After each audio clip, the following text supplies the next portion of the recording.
आज एक बहुत अच्छा प्रश्न था। सुबह किसी बहन ने लिख कर दिया था, वो तो कुछ पूछने आई थी, दूसरी चीज है, पर पत्र देकर गई है। तो कि गुरुजी मान लो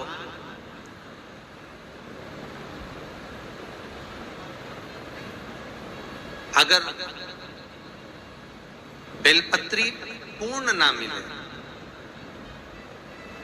एक समय ऐसा आता है कि बेलपत्रियों को कीड़े खा जाते हैं, खंडित हो जाती है, सूख जाती है। बेलपत्री पूर्ण ना मिले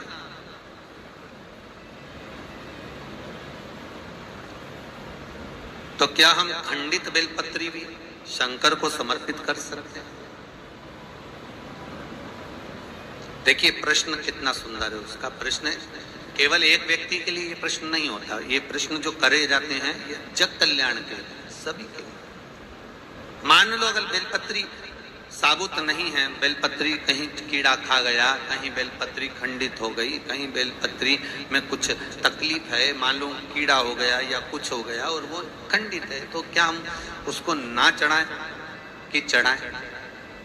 और बेलपत्री मिल ही नहीं रही और बेलपत्र हमें प्राप्त ही नहीं। ऐसी दशा में हम क्या कर सकते?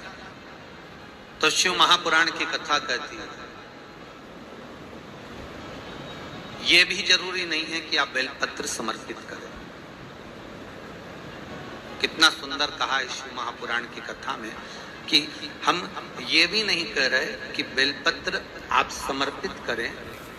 अगर बेलपत्र खंडित है, टूटी पड़ी है और आपके पास में नहीं है, तो शिव जी की चढ़ी हुई बेलपत्र को धोकर शंकर पर चढ़ा दे। उसने दूसरा प्रश्न लिखा, मान लो मंदिर में भी बेलपत्र नहीं। बहुत अच्छे प्रश्न है ये। मंदिर में भी बेलपत्र ना हो तो कितना सुंदर कहा। एक भजन आप लोग गाते हो कि मन मेरा मंदिर, आंखें दिया बाती, होठों की है तालियां, रोम फूल बाती।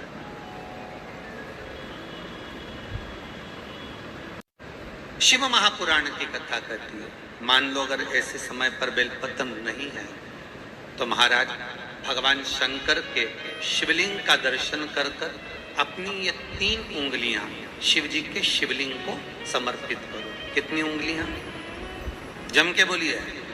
3 उंगलियां शिवलिंग करिए और बाबा से निवेदन करिए, इसको हमारा बेलपत्र का भाव मानकर आप स्वीकार करिए।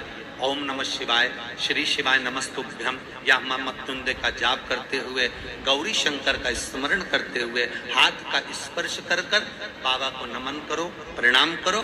बाबा उस बेलपत्र को भी स्वीकार कर लेता है।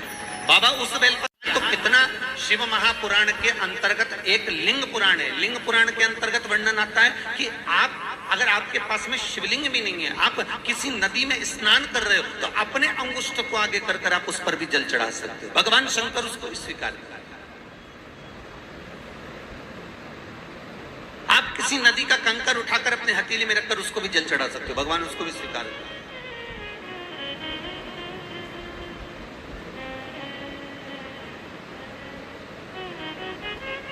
भगवान उसको भी ग्रहण करते, भगवान उसको भी स्वीकार।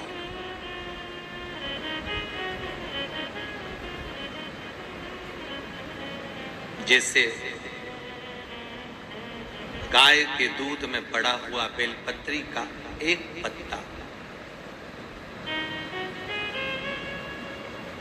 चांदी के पात्र में दूध हो गाय का, उसमें एक बेलपत्री का पत्ता पड़ा हो और शिवरात्रि के दिन या तो दोपहर के 12 बजे या रात्रि के 12 बजे हाथ में लेकर अपने घर के चारों तरफ घुमाकर उसको ले जाकर अपनी कामना कर कर समर्पित कर देने से, उस दूध को, उस बेलपत्र को चढ़ा देने से, जैसे लिंग पुराण कहती है कि मनोकामना पूर्ण हो जाती है, उसी तरह हाथ के स्पर्श मात्र से उस शिवलिंग पर बेलपत्र का भाव समर्पित